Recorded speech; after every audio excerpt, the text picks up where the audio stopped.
The fire was ready. The crowd was silent. Roman soldiers stood in formation, waiting. At the center, a young woman lifted her eyes to heaven. They had beaten her, starved her, tried to break her mind. Now they would burn her alive. But as the flames rose, something happened, something no one could explain. And by the time the fire died, the empire would never be the same again. This is Alexandria, a city of knowledge, a city of power, but now a city of fear, because a decree had gone out from the Emperor Diocletian. Any man or woman who refuses to worship the Roman gods will die. And so they came. Not soldiers, not rebels, but ordinary people, mothers, sons, teachers, believers, the followers of Christ. Among them, a young woman named Catherine. Saint Catherine of Alexandria was no ordinary believer. She was brilliant, fearless, and unshakable. When she heard the emperor himself was overseeing persecutions, she did something unthinkable. She walked into his palace alone. "You are wrong," she told him. The room froze. Philosophers were summoned, 50 of the greatest minds. They would destroy her arguments, humiliate her faith. But hours passed. Then days. And one by one, they fell silent. Because Catherine wasn't just speaking. She spoke with a conviction that felt otherworldly. And then something even more shocking happened. Several philosophers converted. The emperor's pride was wounded, his patience gone.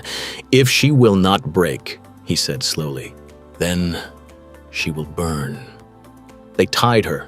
The flames were lit. The fire rose higher and higher. The crowd leaned forward, waiting for screams, waiting for the smell of burning flesh. But instead, there was silence. The fire moved, twisted, cracked violently, as if it refused its command. And then, a sudden burst. The flames scattered outward. Soldiers stumbled back. Some fell. Others cried out. And when the smoke cleared, Catherine was still alive. Untouched, not a single burn, not a mark. The crowd gasped. Some dropped to their knees. "What power is this?" they whispered. Enraged, the emperor ordered a new execution. The wheel, a brutal machine covered in spikes. "No one survives this," a soldier muttered. They placed Catherine on it. The mechanism creaked. The crowd turned away. And then she whispered a prayer. The wheel began to turn. And suddenly, crack, a deafening explosion. The wheel shattered into pieces. Metal flew across the courtyard. Executioners were thrown to the ground. The machine destroyed. Panic spread like wildfire. "This is not human," someone shouted. The emperor had only one option left. Behead her. This time, there would be no spectacle, no machines, just a blade. Catherine knelt, calm, peaceful, as if she already saw something beyond this world. The sword fell. And then, another miracle. Instead of blood, a fragrance filled the air, sweet, pure, unnatural. Even the soldiers stepped back. "What is this?" one whispered, not far from the execution grounds. A man sat in chains, St. Peter of Alexandria, a leader of the Christians, awaiting his own death that night. Something happened, the prison filled with light, and before him stood Christ. But something was wrong. His garment was torn.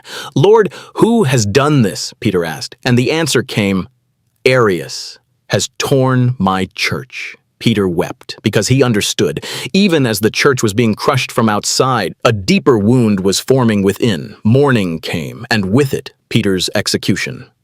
They led him to the place of death, but something had changed. The crowd was no longer mocking. They were watching, carefully, because they had seen what happened before. Peter knelt, prayed, and as the blade was raised, a calm fell over the entire place. Some said they saw light, others said they felt peace. And when he died, something strange began to spread, not fear, but belief. The empire thought it had won. The executions ended, the bodies buried, the voices silenced. But something unexpected happened. The blood of the martyrs did not end the faith. It ignited it. People began to visit their graves, and miracles were reported. The sick healed, the broken restored, the fearful made bold. And the name of Christ spread faster than ever. They tried to silence them. They tried to destroy them, but they failed because the power these martyrs carried was not from this world. And even today, their story asks a question. What would you stand for? Rapu, if it cost you everything, if this story moved you, if it strengthened your faith, then don't scroll away. Subscribe for more powerful stories of the saints, because their stories are not just history, they are a call to courage.